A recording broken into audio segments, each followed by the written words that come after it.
안녕하십니까. 2023년 2월 22일 수요일입니다. 코페스 동반자 채널에서 오늘은 2m 이하급 시스키밍 요격 성공한 해군 마하 2급 요격 시험은 언제 할까? 이런 주제로 말씀을 드리기로 하겠습니다. 해공 미사일은 우리나라가 보유하고 있는 유일한 해상형 방공 요격 미사일입니다. 해공 미사일은 함정을 방어하는 근접 방공 기관포와 근거리 방공 미사일, 중장거리 방공 미사일 중에서 근거리 방공 미사일입니다. 미국의 림 116 램을 대체하기 위해서 국산화를 해서 성공한 경우에 해당되는데, 이 미사일이라는 것도 전투기 못지않게 국산화가 시급한 그런 군사 장비 전력 중에서 첫 번째, 두 번째를 다투는 그런 품목입니다. 미사일은 수명이 딱 정해져 있고 수명 연장을 하기 위해서 많은 시간과 비용이 들어갑니다. 여기서 많다 하는 정도는 거의 바가지 수준을 의미하기 때문에 해군이 너무나 스트레스를 받아서 국산화를 시도를 했던 건데 성공한 것이죠.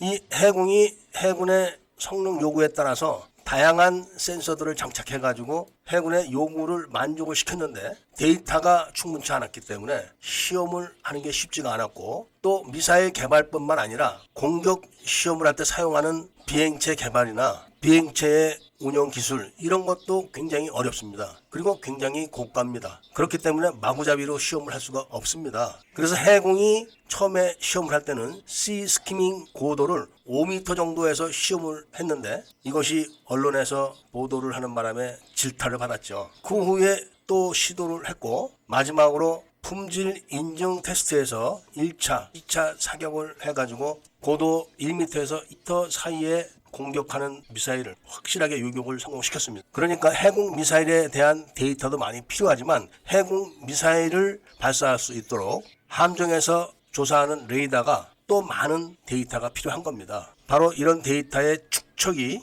레이더와 미사일의 아주 높은 가치를 부여하는 겁니다. 그러니까 현재까지 한국이 보유하고 있는 해상형 방공 요격 미사일은 시스키밍 2m 이하의 고도를 요격하는 데까지는 확실하게 성공을 했습니다. 그런데 마하 2급 공격 미사일을 시험을 하지 못한 겁니다. 물론 이 시험은 실사격이 아닌 시뮬레이션으로는 성공을 했는데, 이 실사격으로 마하 2를 사격할 수 있는 그런 시험 도구가 없는 겁니다. 무조건 마하 2로 날아가서 되는 게 아니라 마하 2로 날아가면서 회피 기동도 하고, 그리고 고도 2m 이하의 시스키밍까지 할 수 있는 그런 공격적인 테스트 미사일이 있어야 되는 겁니다. 이거를 만드는 것도 쉽지가 않기 때문에 아직 준비가 안 돼서 시험을 못하고 있는 걸로 보여지지만, 이 문제는 반드시 짚고 넘어가야 하는 문제라 반드시 마하 2 정도의 요격 시험을 끝내야 한다는 거죠. 이게 끝나지 않은 상태에서 해공2를 개발을 하고 있는데,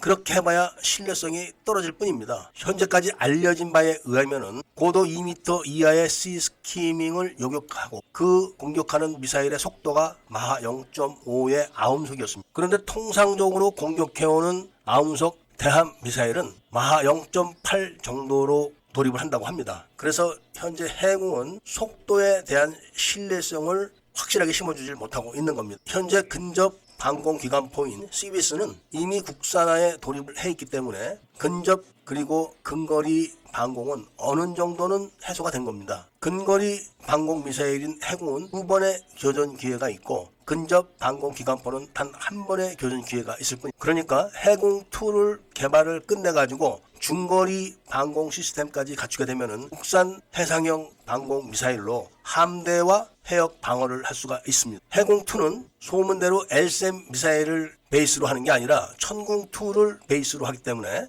성공은 그리 어렵지 않기 때문에 중거리 방공 정도까지는 완벽하게 국산화로 할 수 있다, 이런 이야기가 되는 겁니다. 현재 알려진 바에 의하면은 근접 방공 요격 시스템인 기관포도 에이사 레이더를 장착을 해가지고 아주 성능이 뛰어나다고 알려져 있기 때문에 한국 해군이 근거리 방공을 하는 데는 그리 어려워 보이지는 않는데, 소나기 공격을 당했을 때가 문제가 되기 때문에 중거리 방공 미사일도 확실하게 국산화를 끝내야 하는 겁니다. 현재 해공은 FFX 배치 2인 대구급 호위함에 장착돼서 계속 운영을 하면서 데이터를 쌓아가고 있을 겁니다. 마하 2 정도의 속도로 공격을 하는 수단을 확보가 한다면은 아마도 해군이 마하 2 정도의 대한미사일을 요격할 수 있다는 신뢰성을 확실히 세워준다면 수출에도 많은 도움이 될 겁니다. 일단 국산이기 때문에 충분한 가격 경쟁력이 있다고 하는 말을 제가 들었습니다. 레이더와 전투체계 그리고 해공 미사일 이런 게 세트로 수출됐을 때